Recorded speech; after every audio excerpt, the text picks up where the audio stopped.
Hello and welcome to KingstonCitizens.org's Roundtable.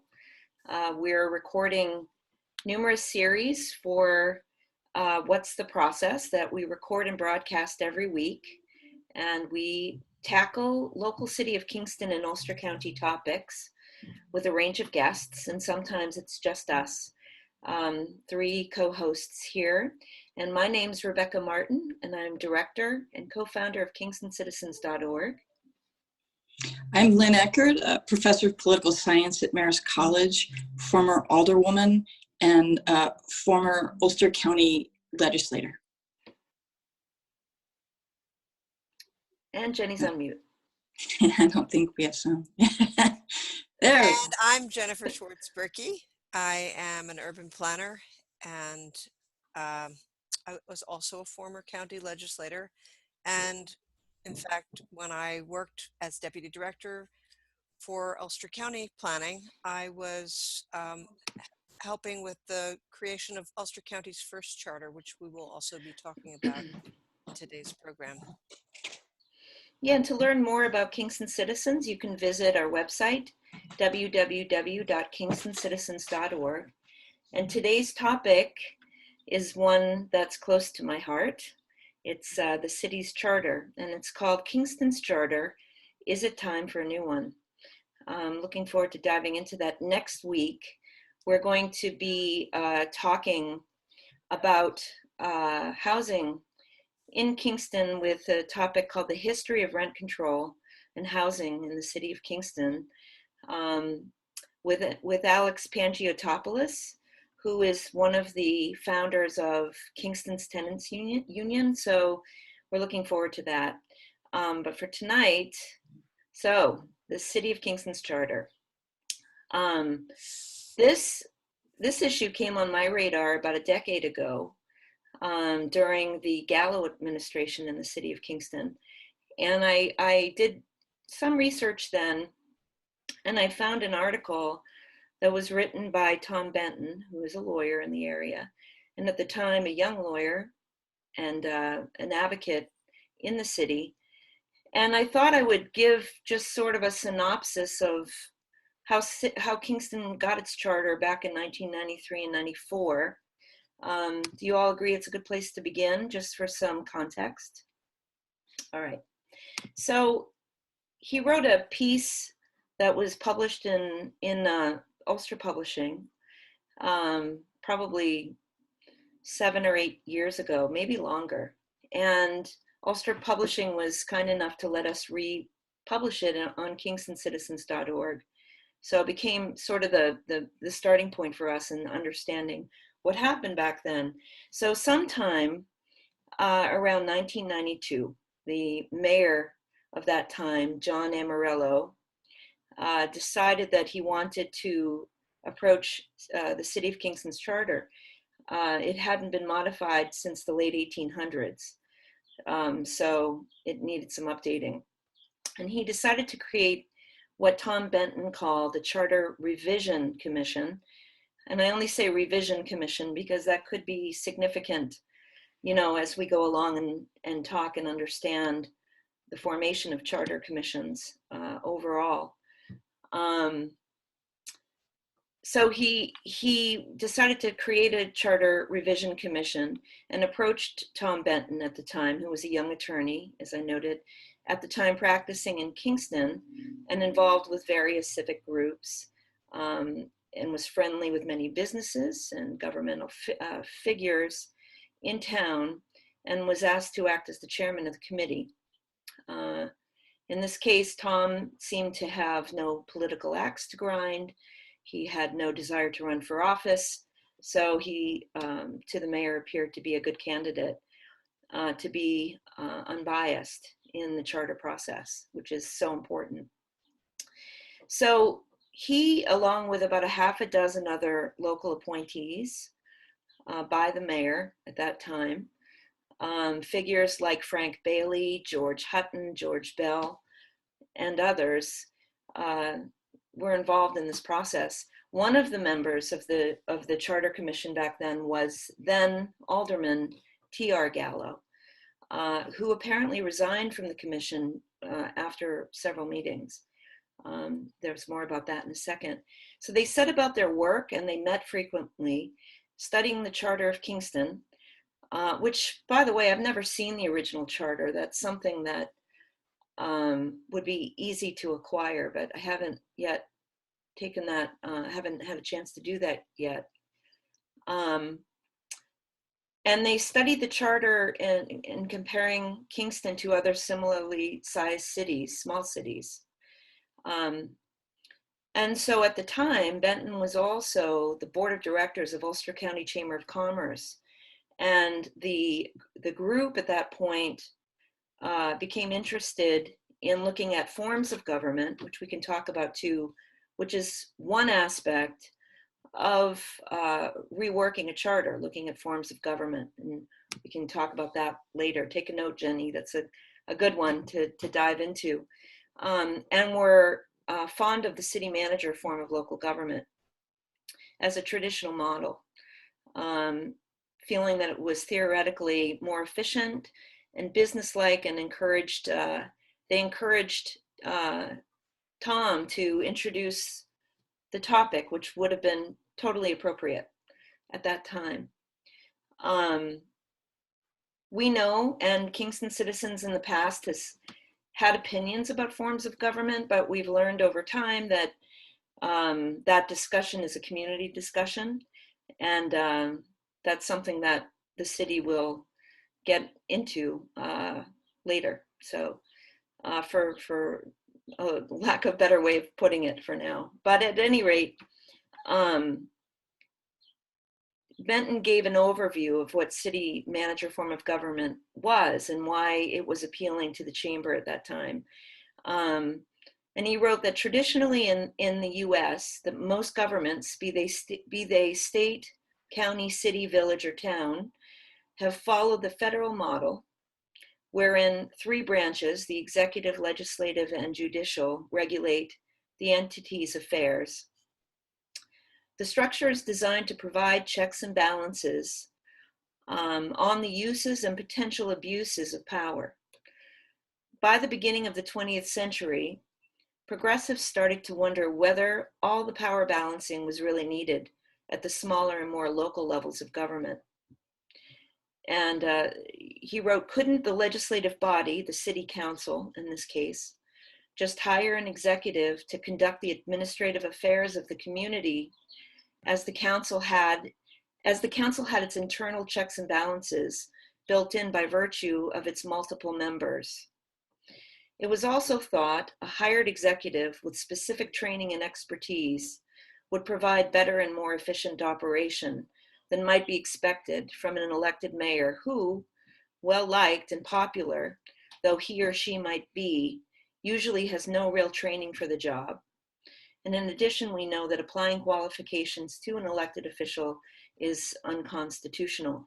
And it's important to talk about city manager in this case because that was that turned out to be the form of government that the city of Kingston adopted the first go round. So in the course of many weeks, there was a consensus of the commission, the Charter Revision Commission, to build in the direction of city manager form of government. The commission ultimately finalized the proposed revised charter for the city of Kingston, incorporating the city manager concept via referendum, which we can talk about more. During the spring and summer of 1993, the Charter Commission held a number of public informational meetings throughout the city, so residents would have the opportunity to learn about the proposal, the new proposal, and it was placed on the ballot as a referendum item to be voted on in the fall of 1993. So the supporters did an aggressive grassroots campaign and handed out flyers door to door in Kingston's neighborhoods. They took out ads in papers. They had the support of the League of Women Voters. There was a lot of consensus around city manager at the time, and on election day, the revision was approved. So in 1993, in November of 1993, the city of Kingston was a city manager form of government, which most people don't know. And so that was the charter that we had for 1 year. And so what happened in the new year is that let me say that the charter would have gone into effect in 1995. So as it happened, the 1993 vote, when the charter was on the referendum, also brought the defeat of incumbent Republican Mayor Amarello, who brought the commission forward to look at the charter commission forward to look at the charter. And he was beat by Democratic candidate T.R. Gallo, who became mayor at the time. And as I recall, the mayor wasn't, I think, thought of as a weak mayor, but that's essentially what it would be. It was a part-time position, the mayor's position. The mayor at the time had a full-time job, and as I understand it, was more ceremonial in nature, mainly. And so it was typically filled by a prominent businessman, up until that point where city manager came into view. So even though the new charter preserved the office of mayor, it would significantly reduce his or her official duties and the authority to what might fairly be characterized as a weak mayor, as we said earlier, though I'm not sure if that's how they thought of themselves in terms of the form of government. So after a few weeks in 1994, in January of 1994, Alderman at Large, Jim Satile, who many viewers probably remember as one of our former mayors, recent former mayors, formed an ad hoc committee to work on the transition process and began the search for a city manager. And Tom Benton was invited to be involved in that process as a citizen member, community member rather, at the meetings throughout the winter of 1993 and 94. So perhaps the ad hoc committee was established shortly after the election, and would run for a few months until they found a selection. Sometime in the spring of that year of 1994, word began circulating in Kingston about a new proposal which would supplement the recently adopted city manager charter by providing for a strong mayor form of government, an elected mayor with greater authority than is traditionally found. The document itself soon surfaced as Mayor Gallo began a public petition process and campaigned to place the new charter revision proposal on the 1994 ballot. So it would have been 12 months later was the goal, as a referendum item. So in order to do that on his own, it required a certain number of petition signatures by the voting public. And it sounds like, even though T.R. Gallo was a popular mayor at the time, it was a big undertaking.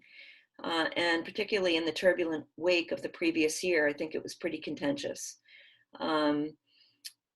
So as the proposal itself, let's see, just trying to piece this together.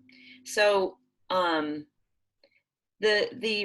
new charter that T.R. Gallo brought forward essentially scratched out the term city manager and replaced city manager with mayor throughout. So the charter itself hadn't been drafted in order to reflect what would become a strong mayor form of government. There were a few modifications, it sounds like, but in essence, it was literally a cross out city manager, add in mayor. And here's the effect: that under the adopted charter, the city manager was given very broad and powerful executive authority because the supervision would be provided by the Common Council. But under the new proposal, an elected mayor would have the same broad authority, but would be entirely free from any such control or supervision by the council as a different branch of government. So by late August of 94, the petition campaign fell short of the required number of signatures. And with time running out, Mayor Gallo quickly formed his own charter revision commission and appointed the members himself as mayor. And immediately, the charter revision commission that he formed adopted the new strong mayor proposal without discussion or debate in the community. There was apparently a single information meeting that lasted 30 minutes. And within a few days, his proposal, the new Charter Revision Commission's proposal, was sent to the Board of Elections for placement on the ballot. This particular process took place all within 2 weeks. So the outcome was that it was the largest voter turnout in city history, apparently, at that point in time. And the strong mayor charter revision was passed into law. Although the margin of victory was narrow for the new strong mayor form of government by just 100 votes or so, the city manager charter adopted a year earlier was consigned to history without ever having been tried.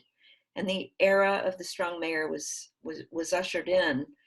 And just to wrap that up, that's very long, and I appreciate your patience. But I think it's so important to understand that the context here is it helps us to better understand why we are in the position we are in today. And over, what is it, 20 years or so, there's been a lot of confusion and frustration with the fact that a mayor can appoint all boards, commissions, and committee members. A mayor can hire and fire department heads at their will. And that's essentially because the city charter, when it became strong mayor, never addressed the lack of checks and balances because, again, a city manager form of government would have had the oversight of that position would have been the council. So any of the decisions that were made in that capacity would have to go through the council for approval. So we don't have any of that today. And as we've gotten further and further away from this time period, there's just a lack of institutional knowledge and memory. There are still people alive today who were there then, who actually defend the strong mayor form of government, but the conversation really is, does the language of the charter support transparency and checks and balances, proper checks and balances for our community? And I think the answer there is no. And this is why. So we're bringing it forward today, and we'll get into a conversation now because last year, the then alderwoman of Ward 9, Andrea Schott, brought charter reform to the council to discuss. And it was the premise was all about education. She went on to become the president of the council and has spoken with the mayor, and the mayor initiated a communication in early February wanting to bring forth charter reform and wanted to work hand in hand with the council, which is the best case scenario. You want both branches of government to be coordinated and to be working together, with the spirit of doing this right. And so this past week, Wednesday, today is it would have been the 20th of May, the council brought forward the creation of a charter commission. And what they learned and we're discussing is that because in our charter, there's no direction for how a charter commission is established, it means that the city will need to take the initiative and follow state law to set up its charter commission. And they can be very specific in it. They can name they can put the names of their appointments. They can reflect what kind of support they'll need, whether it's staff, internal, external, grant funding, etc. They can be very detailed, which is recommended because it takes some of the mystery out of it for the public and allows the public to understand what's happening. So that just happened on Wednesday. And the outcome was that the council agreed that the next step was to bring in experts, whether it's the Department of State, whether it's a consultant, to come in and walk them through the charter commission process, which I think is a terrific place to start. So, on that note, where do we begin? Who would like to begin? Well, I mean, there's so many places to start. You know, I'll just say that in my experience serving on the Common Council, I would argue, and I don't know if current aldermen and alderwomen would agree, but we kind of do already have a de facto city manager. And I would say the de facto city manager is basically a combination of two people, or two roles, the comptroller and corp counsel. Those are people who have some degree of institutional history and knowledge, and a knowledge of the law. And I do think that when you're running for mayor is quite different than having the skills and the knowledge to run the city. And there can be a very big gap between the two. And that can be frightening, especially as we approach really technical, difficult issues regarding, financial constraints, dealing with climate change, dealing with our infrastructure, and having someone around for more than a term or more than two terms, who's familiar with the sometimes arcane processes and procedures, as well as the privileges that municipalities have and the powers that they have, can be enormously important.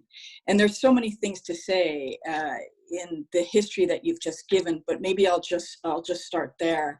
And I'll just say this, and then I'll hand it over to Jenny, who I'm sure has a lot to say about this.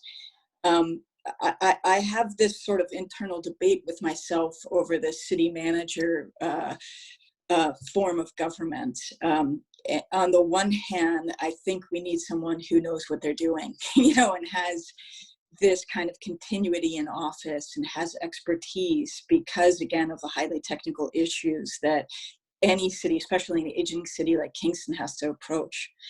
But I also fear sometimes that we think it's a magic bullet, and that we're going to have better leadership and better vision and planning under a city manager.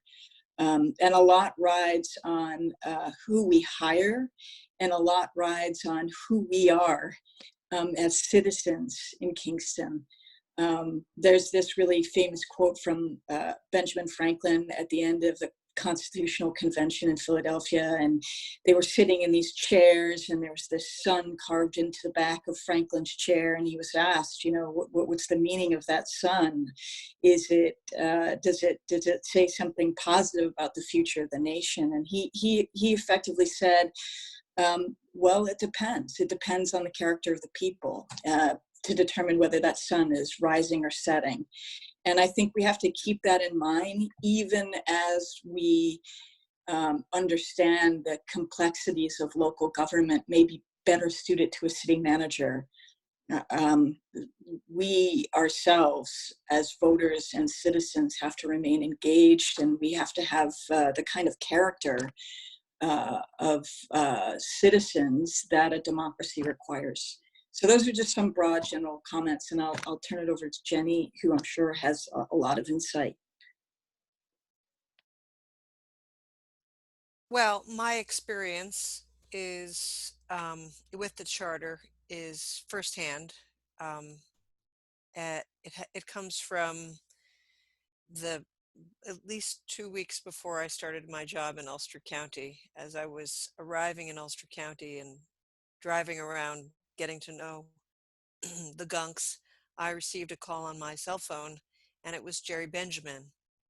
And he said, and Jerry Benjamin, who's, by the way, you mentioned him, Rebecca, in your introduction, a brilliant political scientist who at the time um, was the dean, a dean at SUNY New Paltz. They've since created the Benjamin Center um, in his name, and now he's about to retire, and he's just had enormous experience in New York State with local government and helping them craft charters. And we were lucky to have him be appointed in 2004 as the chairman of our first charter commission for Ulster County. And he gave me a call and he said, so when can you start? And I said, I don't start the job for another 2 or 3 weeks. And he said, well, I really need you. I really need you. I need your research background. And we're going to work through all of the options. And this process, Rebecca, you asked where it starts. It starts with the appointment of commissioners, of course, and how they get appointed matters a great deal, how they're vetted, and as you may have mentioned, whether they can even be identified before the process begins. I'm not sure if you got to that yet, but in any event, just like the process before, it's really important that it happen in front of the public so that there's confidence in the process. And the people that they chose for this one were really quite well-rounded.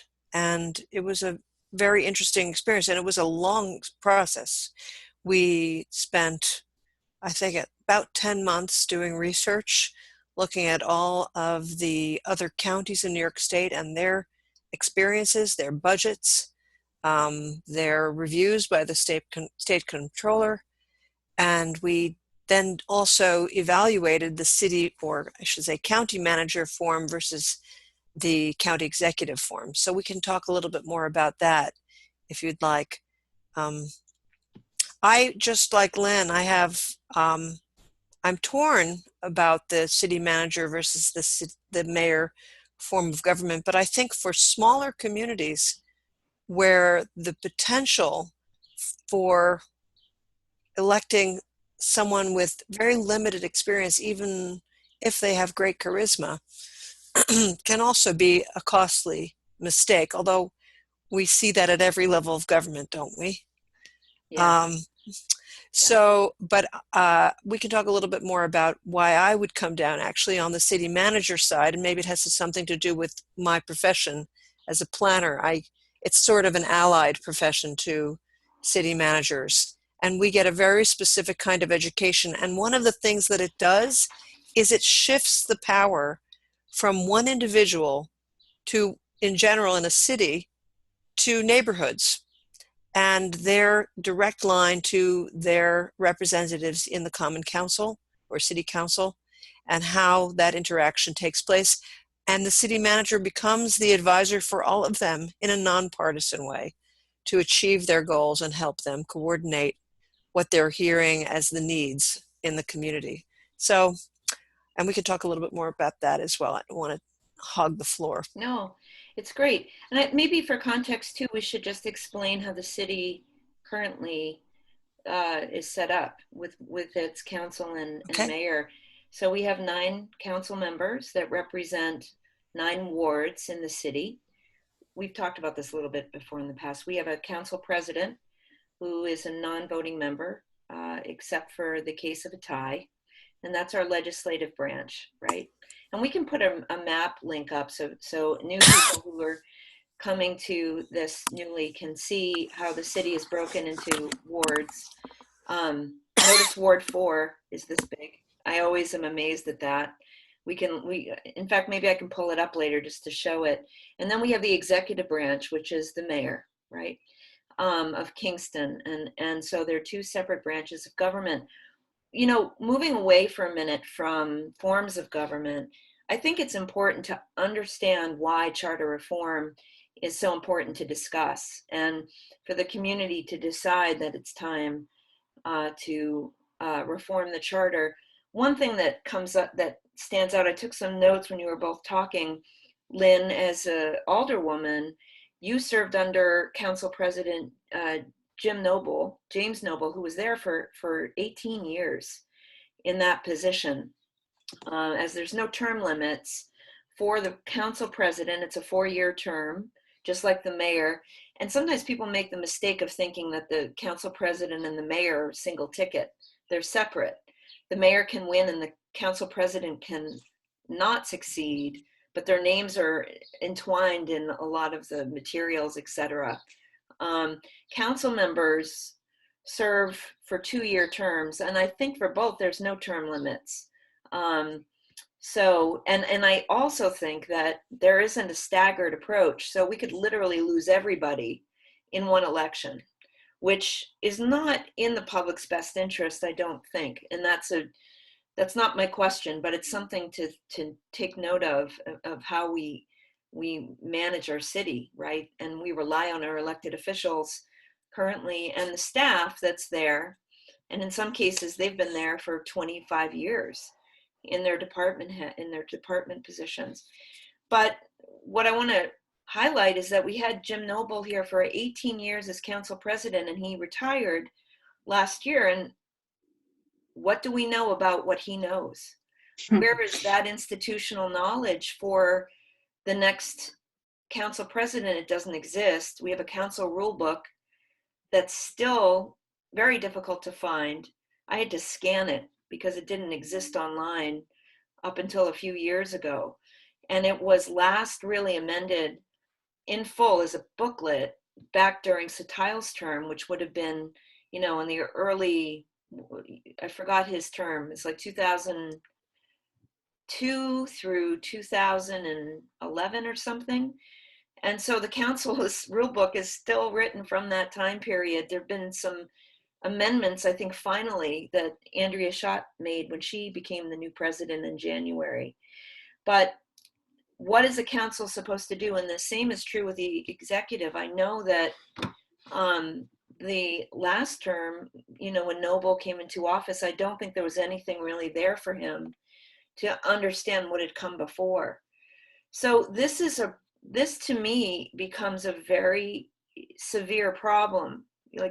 And before we talk about the solutions, the potential solutions, we have to look at the root problems. So this is one root problem. So Lynn, when you came into office as a councilwoman, did you have any training? Did you have any guidance? Did you really understand what you were bringing forward? Was there a strategic plan? Like, what did you experience coming in under the current charter? Yeah, there wasn't a lot of training. And I will say, Jim Noble just has this incredible institutional memory. And it seems kind of obscene that we haven't interviewed him, recorded his responses for both history and for both the functioning of the Common Council. And I'm sure with Jim leaving, that's not the first time that's occurred. I'm sure previous aldermen at large left and had this long institutional memory and history that we didn't know. So that's tremendously problematic. And there, at least in my experience, and I was only there for 2 years, there wasn't any training process. And there were no sort of norms or traditions that kind of introduced you to how things work. You kind of had to pick it up as you went along. I got thrown into a kind of uncomfortable situation because I was, a backbencher, and then suddenly Brad Will left, and I took on chair of the laws and rules as, someone who was just starting. So that was a little harrowing. And I'm sorry to interject, but you took on the role. So Brad Will at the time was serving as Ward 3 alderman, and left his seat. He was chair of Laws and Rules Committee. So the council has a series of committees that exist, and committee work that they do in order to bring forward legislation to the full caucus, to the council to vote.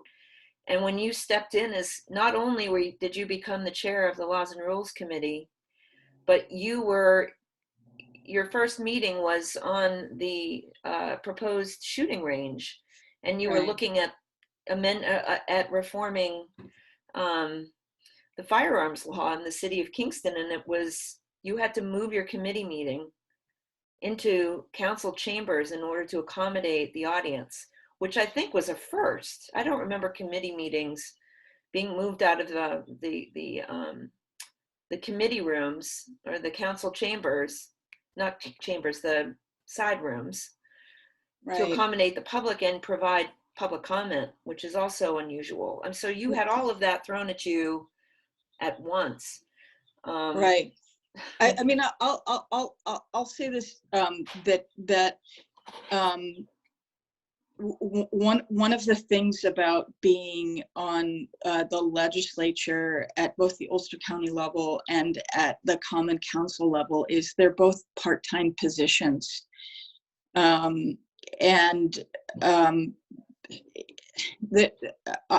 I sometimes felt like they were full-time jobs. I often felt like they were full-time jobs, and if we are indeed to provide a check for the executive branch, then the current charter, at least in the city of Kingston, doesn't provide us with the resources to do so.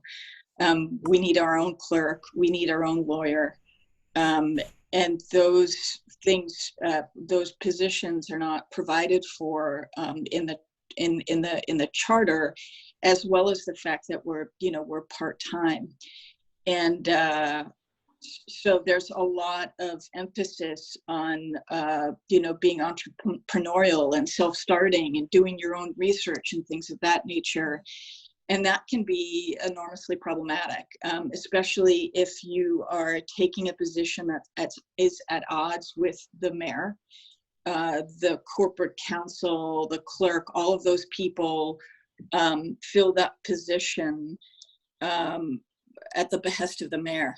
So, the notion that you're going to get a vigorous response to your request for information from the corporate council on an issue where you disagree with the mayor is, I think, naive at best. So, it's not only about a lack of training and procedures and a kind of tradition going in as you're just beginning and you're new and you have a lot to learn.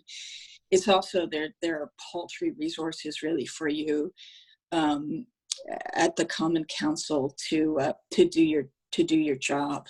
Well, Jenny, I would say, yes, yeah. I just wanted to say that that's a structural weakness that was baked into this version of the city charter. And as Jerry Benjamin pointed out when he looked it over with us a few years ago, what was it, 2017, Rebecca? Yeah. And it's up on the Kingston Citizens website. We did about a 2-hour presentation with him where we went through he did a quick review. For him, that's looking over our charter and is like a walk in the park, trying to understand the structural defects, and it was pretty clear that it wasn't constructed in order to support a common council in counter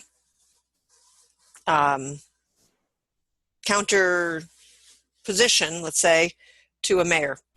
It was there we go. It was really simply a cross out of all of the places where it said city manager and mayor was put in its place. So a city manager would have played that role for you. So that's a very important thing. And this is where, yes, Rebecca was looking it over. People should look it over. What would need to happen would be to really look at the structure of government as it now stands and try to understand not only who would provide objective information to council persons, but also who serves on various committees and how they're appointed. And as we talked about, probably the first time I ever met Rebecca, when she asked me to explain to her how the city charter was defective, I said one of the points is that you can't have committees that are all appointed by one person and expect to get a different result. So Right, and that's the way it's been. And I don't think people really clear understand that, or even, one person makes those appointments. Mhm. One person has sole ability to promote Mhm. whatever the needs are of those Mhm. committees, boards, or commissions out to the community to either capture talent or Mhm. tap friends and family or colleagues or what have you. There's no way to push back on that, is So there? so part of what we did in the charter for the county, not in every case, but in the case of at least the citizen volunteer committees, such as the ones we have in the city of Kingston, like the planning board, the zoning board, the landmarks commission. At the county, there are different committees for a variety of legislative agenda, and they are appointed by a combination of the county executive and the legislature, as well as sometimes even a third party who's known to be an independent voice, such as the League of Women Voters. And that was, for example, what we did in the redistricting effort. We had a very multi-partisan committee, and the redistricting, which is coming up again, the redistricting for 2010 after the census, was done in a way that was actually cited by the state controller as extremely balanced, because even if there are sometimes differences of opinion, it was a very open process in which people came into the offices, our offices, with our GIS, and they looked very carefully at the constituencies and the lines, and we came up with a formula that was agreeable to a variety of people who were appointed to that committee. That's a very important aspect of a charter. It's how you choose those who are going to get involved in advising rulemaking and helping sort of representing the public um, in supporting, um, you know, some different voices. Yeah, I want to put this back out to both of you on that note, is that what Lynn was describing about being an alderwoman and coming into her first term without any training, without any, Mm-hmm. any real background provided, or something to review, a timeline, just to understand what's come to pass, or even what's in front of her now as a new Mm-hmm. council member. You have 2 years to serve. And, Mm-hmm. and really to think it's going to continue really relies on whether or not you win a second or third, fourth term. And so you have 2 years to jump into this position and to do a good job in serving the public. And one of the things that, Lynn, you brought up was that the council doesn't have proper staff. And you know what? Neither does the mayor. And I think that the reason being is because it's a city manager charter, and that the council doesn't have a clerk. It doesn't have its own council. The mayor can, as you said, all of the department heads serve at the pleasure of the mayor.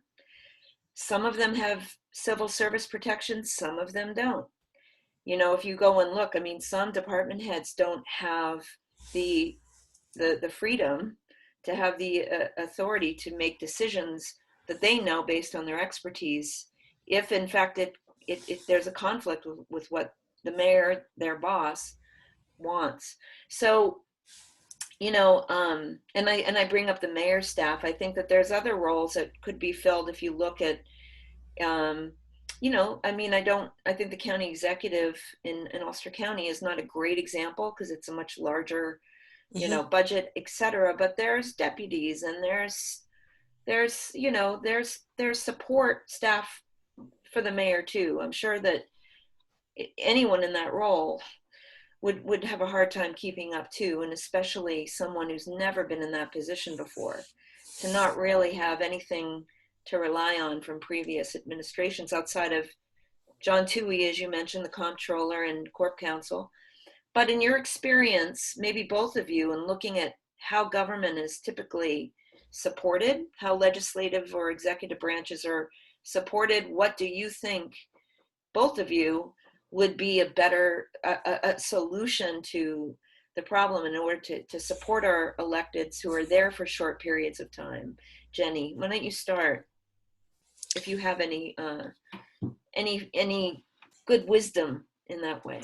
Well, I'm not sure that I do, because in the sense that first, on one side, I served as a staff member, believing that what I was doing for the legislature was bringing the information that was needed to the legislature.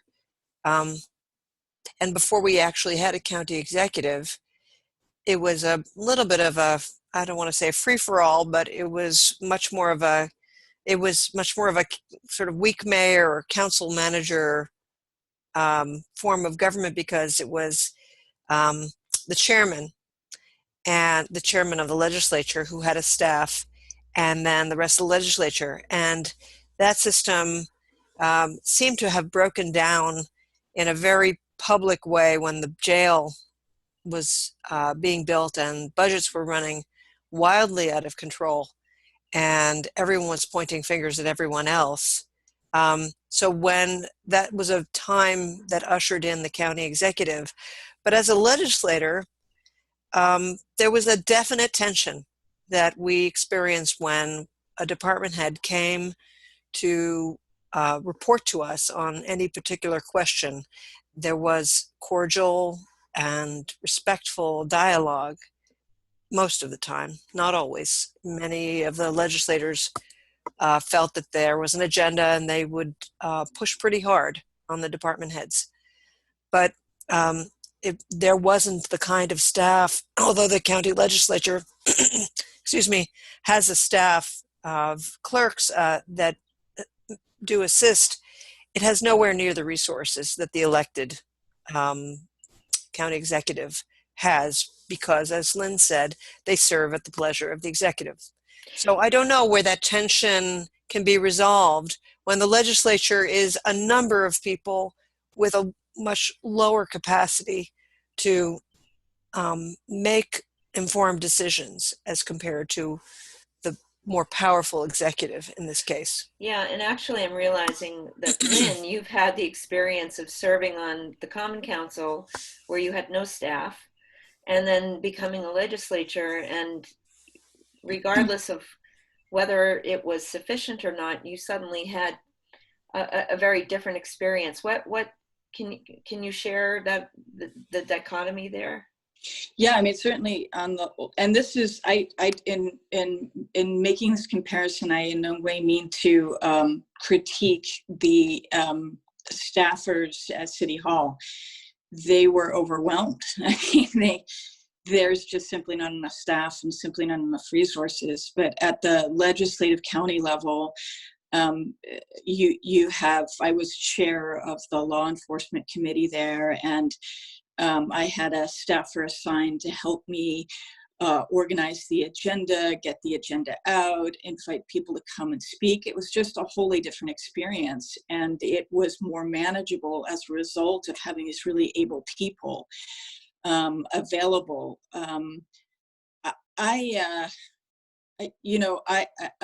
Like, again, I think one of the issues that we have to figure out if we're going to reform the charter, and even if we move to a city manager form of government, is how serious are we about checks and balances?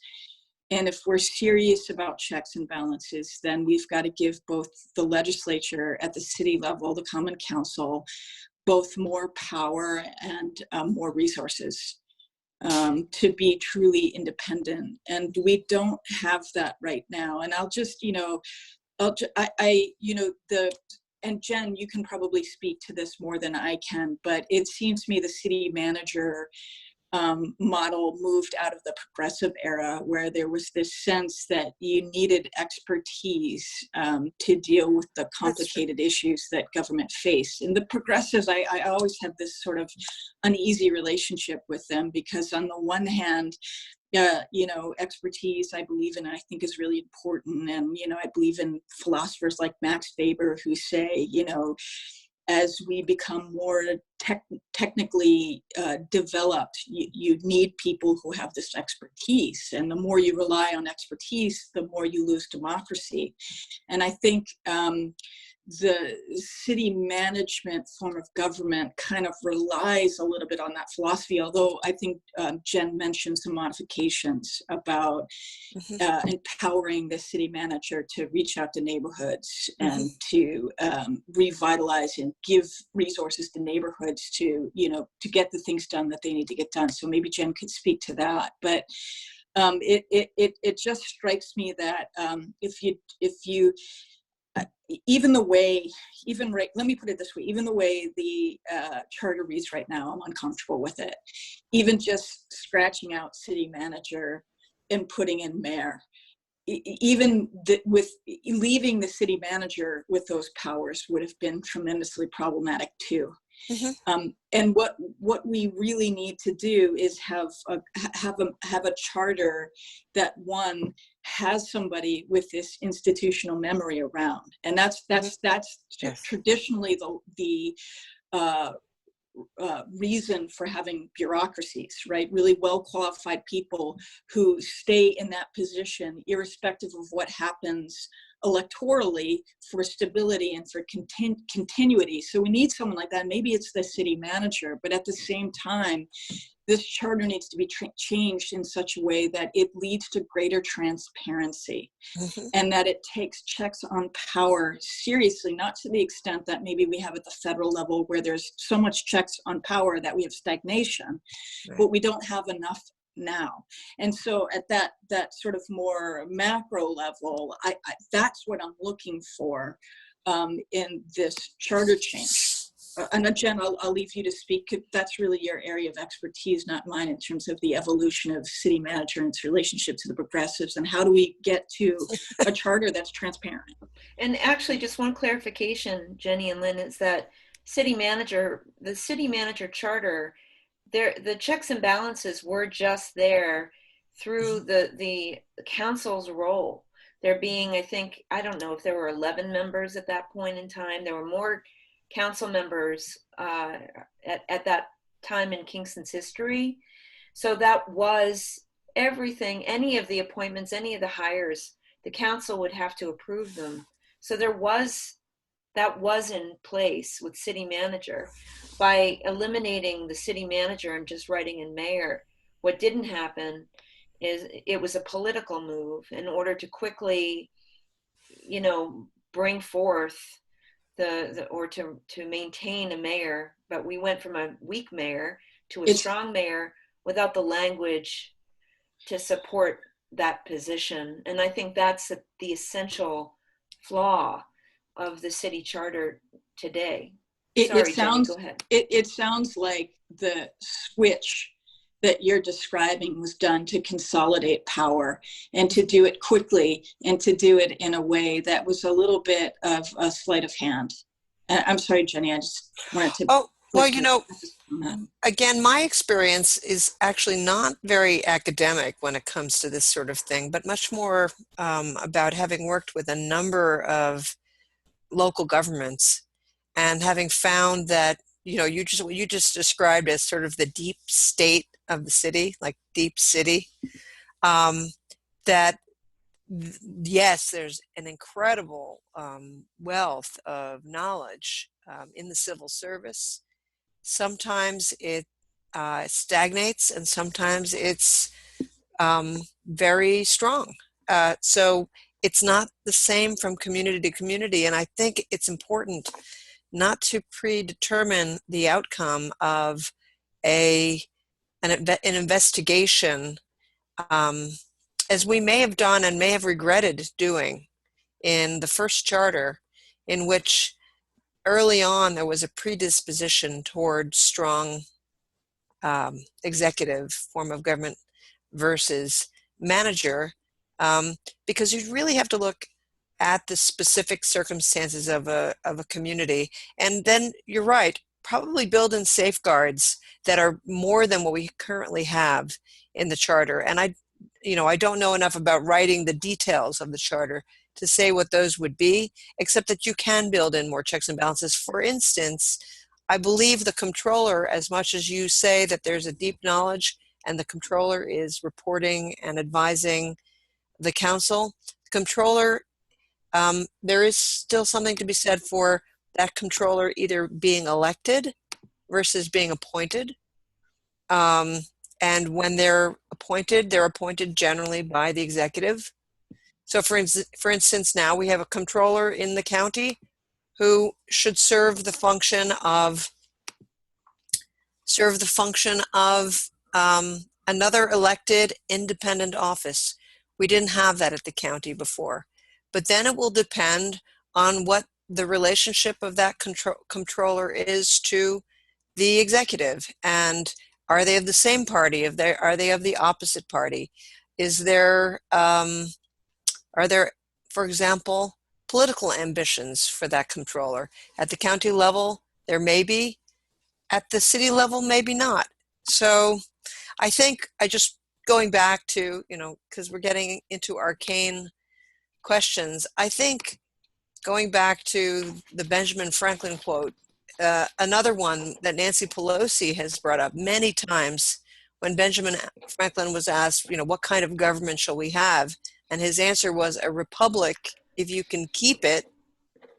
I think it's also very relevant here because a republic, which in our case would be a very strong assemblage of representatives, is not being kept, I think, in the direction that we have been taking with removing, with every successive generation, with every successive administration. Now I'm speaking at the federal level, but I think it applies at the local level. Every time that there's more and more executive power being simply grabbed, and the conventions of mutual respect, of engagement, of these kinds of questions, we end up with a kind of monarchy versus a republic. And I think it's very important for these norms, not just democratic institutions, to be maintained. And I'm very interested to hear your response, both of you, because I think that what's happened, even in our county government, is it has followed the norm of a kind of all too powerful executive. I do not believe that's currently the way it's working. But in the first case, it was when we had an executive who was elected so many times and had no precedent. There was a great deal of power in the executive. And those models tend to reverberate and get copied in our community when we don't have norms that are being maintained, let's just say. I just want to point out, Lynn, I want to hear what you have to say, but the comptroller's office is actually decided upon by the council, okay. which is just good to clarify. And I was just looking back, Lynn, hold this thought just to bring this forward about the comptroller, to me, meaning institutional knowledge, meaning that we have seen in Kingston the same person in that position for many administrations, and so therefore is acting, is holding a lot of institutional memory about our finances, which is it's critical. And so in that way, there is, I think, an easy comparison. And in the charter, Jerry Benjamin pointed something out about the comptroller.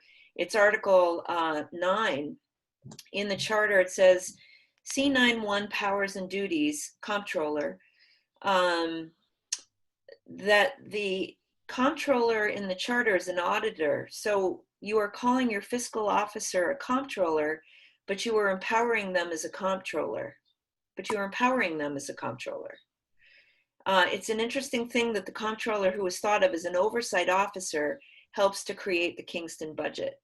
So it's things like that too, which is a little bit of a sidetrack, that are details that, there's a lot of confusion even in the language of the charter in that case. But I want to circle back to what you were saying to bring Lynn's insight into it, Lynn.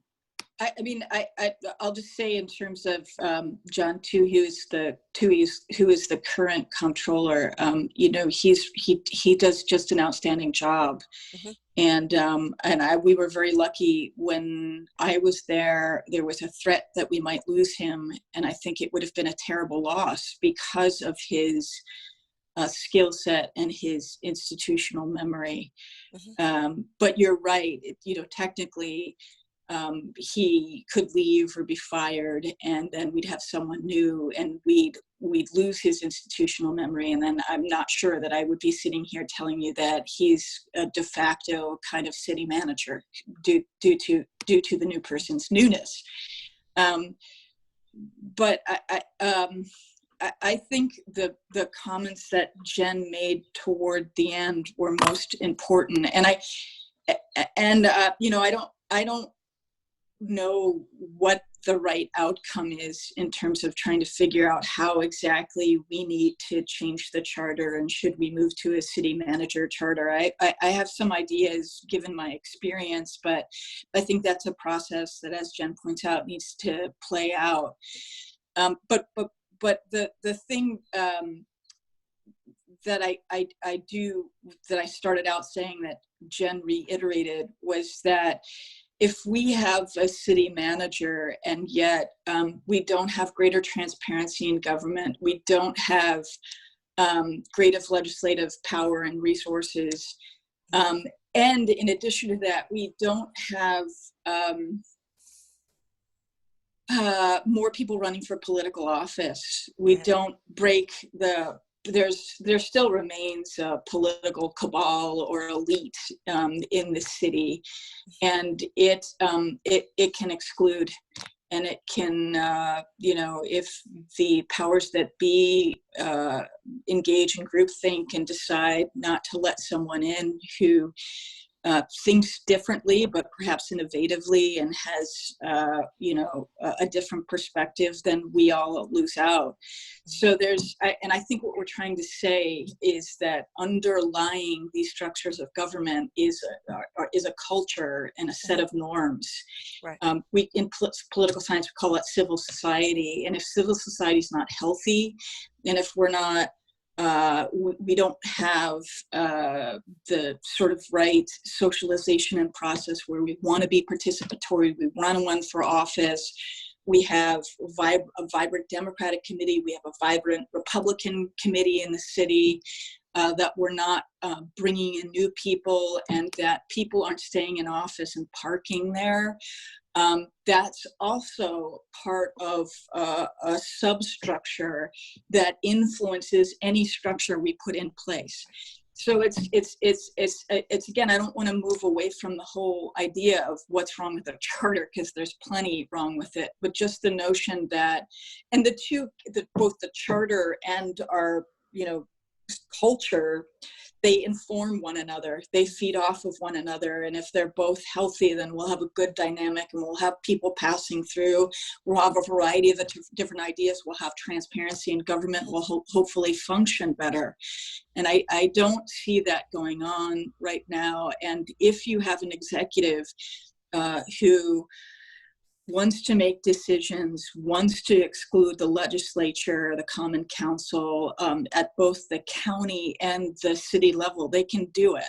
And they can do it pretty easily. And the common council can scream and yell a little bit. Most of them won't, particularly if they're of the same party and coming out of the same party structure. And go ahead, I'm sorry, Jen. Oh, no, I just wanted to say, and I didn't want to interrupt, so if you wanted to, I just wanted to say that when we were doing the charter, one of the things that resonated most with me as a planner, coming up in sort of participatory style of planning, is that I really believe that if you run a charter commission effort properly, it's almost like writing a good plan. You have to, and this is actually true, and it's brought up in the literature of charter making.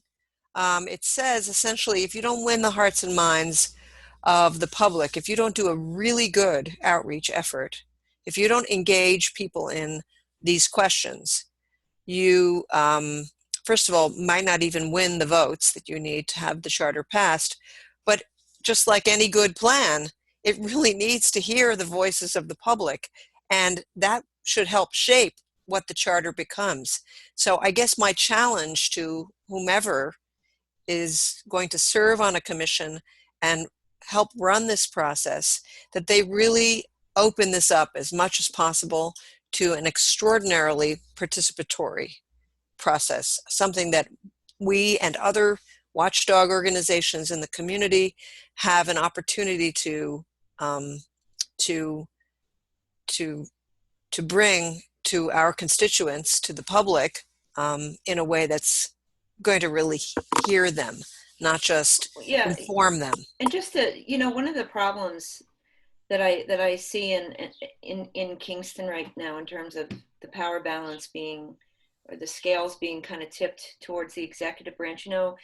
There's two Corp Council members that are hired by the mayor, that are appointed or hired or fired by, they serve at the pleasure of the mayor. Neither of those positions are civil service either. I think the clerk is that way. I think that the Department of Public Works is that way. And there was a time we've been trying to advocate for instance, and this is something you could do with the budget. It's something you could do with the charter. Just advocate for the council to have its own council, because what happens if the council has a different position than the mayor does, and they have to be led by the mayor's lawyer? It's just, it doesn't work. We've seen it not work. And I want to say that, I once was told that the city needs two attorneys to cover meetings, commissions, boards, and committees. And I've often wondered, what if the executive branch, instead of amending the budget, keeping it as it is, having one lawyer in the executive branch and one lawyer in the legislative branch. And then there you have it. You have your two lawyers. They're both working separately and providing advice to allow there to be a better dialogue, between the executive, the legislative branch, and also the community. Right now, the scales are really tipped. It feels like Groundhog's Day, though, because we did debate this. Remember, Lynn? It came up. I mean, I'll say this about corporate counsel. I mean, the problem with just the way corporate counsel functions now, if you're a legislator and you disagree with the mayor, you have to go to his corporate counsel effectively. Now, he'll say, I'm not the mayor's, I'm the entire government's council, but that's, you'd have to be naive to believe that when the mayor has hire and fire power. And oftentimes what happens is the corporate counsel will say to you, this is what the law says and this is the way it is. Not all the time, but in some of the more in some of the cases that I've had this interaction, or that I've heard from others who have this interaction, the problem, of course, is that law is interpretive, and that's just categorically not true. You ask 50 different lawyers, you get 50 different interpretations. I mean, there might be a core of meaning that you don't debate about, but how it applies to a particular scenario that we're dealing with before the council, there's going to be debate about that. Mm-hmm. And you would want to hear from more than just the person who is effectively representing the mayor. You'd want to hear someone who doesn't have any skin in the game, or someone who is there to represent the legislative perspective, whatever that is. So I think that's a huge structural issue. And even if we're to take the federal model where the executive appoints and the Senate confirms, we have a unicameral legislature. We don't have a bicameral legislature like they do at the federal level. So maybe the Common Council confirms while the mayor appoints. And it's always a matter of the budget, that you can't do what really needs to be done at the local level here in Kingston. And that's why I bring forth that idea, because it doesn't change the budget at all. All it does is it balances out, the use of resources, and allows there to be a point of view from each branch of government. It's just something we haven't really had a chance to talk about as a community, because there's not a real good understanding of how the systems are set up. And on that note, I want to round this out because we're about up to our hour mark, or maybe we've gone beyond that. But, you know, I always imagine that with better systems in the city of Kingston, that running for office can be more like jury duty, that everybody should have a turn representing their ward. And if you can come into office and run for office and have that experience and see what it's like and get to know, I mean, that's the purest way to get to understand our democratic process, is to, as you say, participate in it. But with poor systems, it makes it very difficult for that to occur, because there are powerful interests at play, even in a little community like Kingston. And I think, you know, when we talk about what's the process, what we know is that the city council is now looking at initiating a charter commission, following state law, and doing so, and wanting to bring in expertise to help them to understand what that process is. So do either of you have any ideas of the kinds of expertise that's available to them that they could actually contact and call in? And especially now with Zoom, being remote, one of the benefits is that we have access, I think, to more than we would have prior to. I think our mindset was in inviting people in, and now you can have access to people from all over the country. So what advice would you have for the council? So I was going to say that when we did our charter commission process, and I think the records for that are easy enough to access. We searched pretty far and wide and brought in an expert each month to the commission to make a presentation on the. Was it free, Jenny? Did you do? Because well, we that's had a going to be budget. an We had a issue. budget of $50,000. So let's pretend they don't have a budget at all. But So I don't think we paid any of these people to come. right. So, for instance, Well, Robert they don't have a budget McAvoy. yet, I should say. But let's think about it from where they're sitting Right. now. In terms And our of budget was really more for being able to hold meetings and travel from town to town, which we did, and publish some papers and so on. And I think we paid some expenses for people who were visiting, but it was just an honorarium. It was nothing major. So, for example, someone like Robert McAvoy, who used to be very deeply involved in the ICMA, the International City Managers Association, which, by the way, has a tremendous website. And not only that, they train city managers all over the world. So, as I mentioned in one of our earlier shows, working in Albania, they helped train city managers for a city that was a country that was torn to pieces in a civil war, and it was reconstructing itself with the help of this kind of technical assistance. So there's a deep, deep well of knowledge in one of those organizations, and I think that they have experts, like I said, all over the world who would probably be, or at least the country and the state, who would be probably very willing to advise the council on how to look at, or the commission on how to look at that. Also, Jerry Benjamin, who is retiring as of February, sort of partially. I don't know if you've heard that, but he announced his retirement in February, not a moment too soon, and he's going to be working on a more limited basis. It's a sort of partial retirement. Let me reframe this question, because I think, you know, I'm looking at this from the perspective, the council is, the charter's reform is contentious because of forms of government, and the council, but the problem really is that it seems like, just even discussing some of the flaws in the system, that charter reform is important. And I've felt that way. It's a question we're asking today, but I surmise that it is important. And I think that the council, starting where it is, where most of the council members don't have yet a clear understanding of what is the first step, from getting information from an unbiased point of view that doesn't cost anything initially. I think that's what would be really helpful right now for us, that if we have any advice, like the Department of State, Um, I would just want to, if I could, I would just want to weigh in and say that I think to begin the process, you kind of have to understand what your values are and what you want. And some of the things that Jenny has been saying, I think is right on target, that we've seen these trends in the culture to lean toward the executive and to back away from legislative leadership. And we've talked in other episodes how sometimes executives get very frustrated with the legislature. The legislature is a very different ballgame than the executive branch. It's participatory. And the executive branch is not so much like that. They have a policy idea, they think they've figured it out, and they're going to go get it.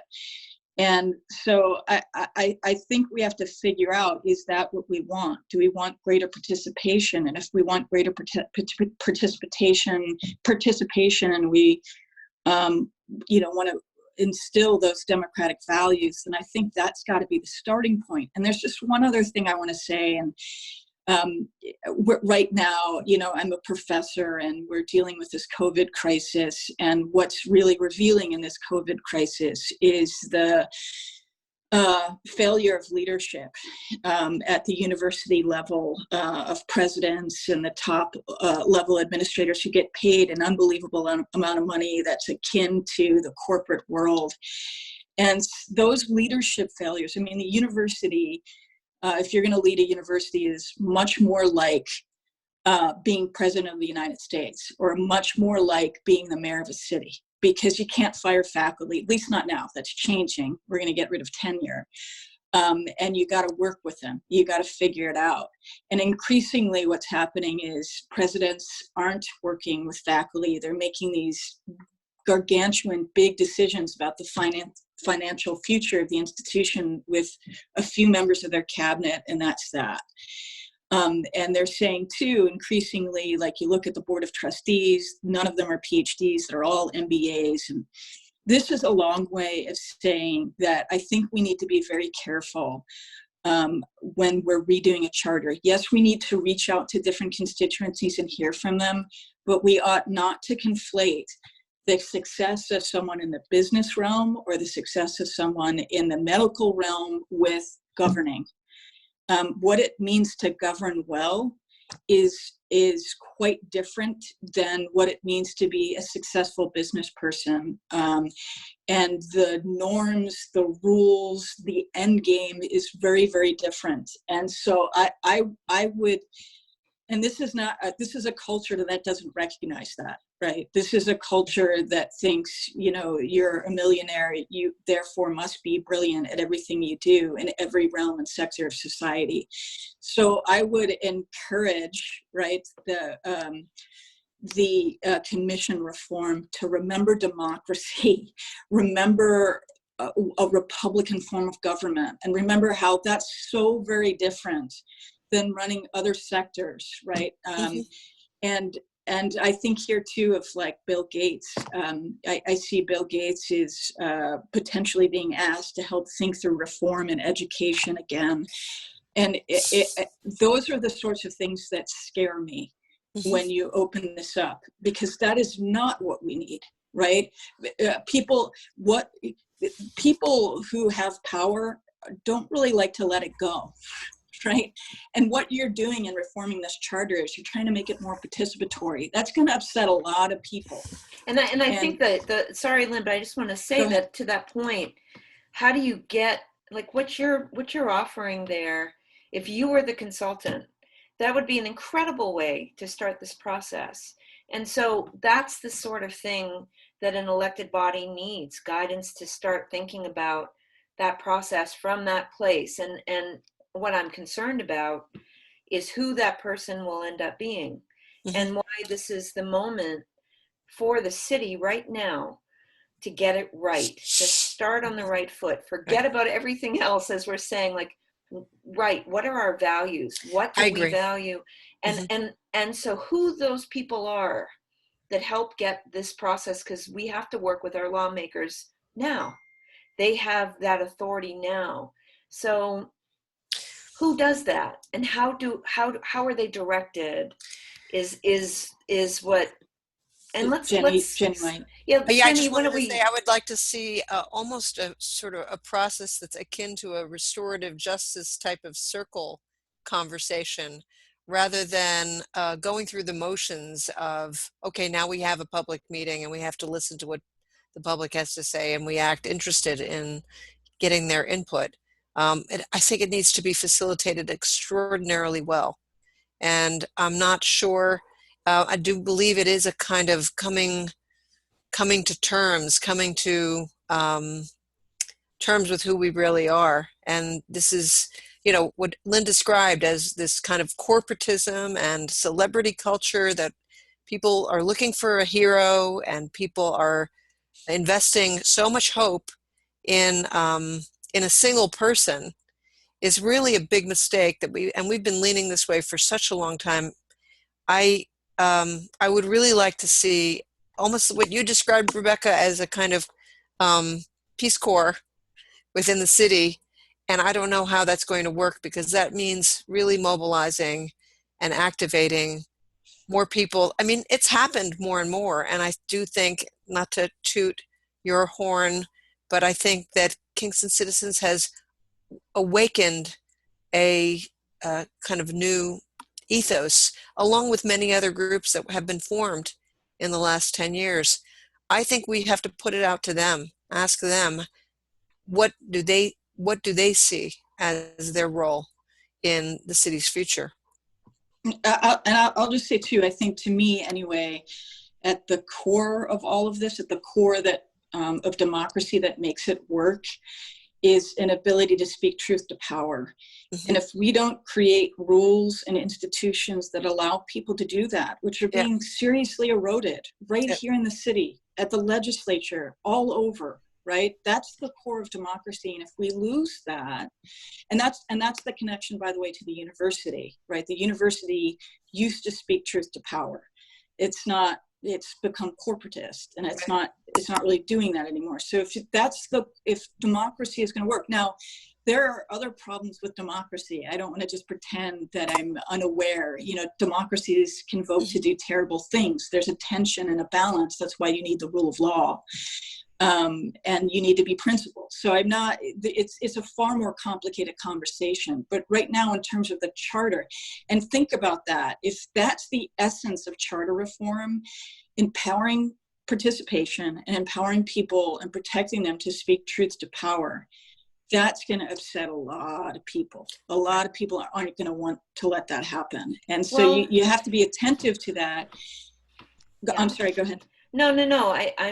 We're all popcorning, and I apologize for interrupting your final statement there. And I think, that I'm wanting so much for the public to understand what's happening right now, and to encourage the council and the mayor, to do this process correctly. And those are broad strokes, and I think that means it covers the ideas that you have both illustrated so beautifully, and we will follow up on this, and we'll keep watching. And that's the beauty of the show and of KingstonCitizens.org, is this is our wheelhouse, and we really want to see our community succeed, and we want to embrace and get to know more of our, the city's changing, and it's changing fast. And so we'll just keep watching and do our best. And I just wanted to say one last thing, and that is the notion that everyone should take a turn. It's the Greeks, right? That's exactly what the Greeks did, right? So it's not it's of course different era, smaller state, all of that stuff, but it's been done. Mm-hmm. I think it's a good idea. I do too. Well, yeah, me too. And I thank you for your time, both of you. And me too. Well, the three of us. Thank you. Lynn and I followed that. We took our turns. Yeah. I will too, once it's like jury duty. I'll do it. We need, as soon as good systems are in place, it protects us from every point of view. It should. And that's when we embrace every point of view. It's it's what we want, you Mhm. know, it's what we want to see in a community. Mhm. And so that's the wish. And thank you all for tuning in. And Thank you. we'll see you next week. Have a good Thanks for weekend. having me. Happy You too. holiday weekend. Happy Yes, you Memorial too. Day. Yeah, happy Memorial Day. Thank you. Thank you. Bye.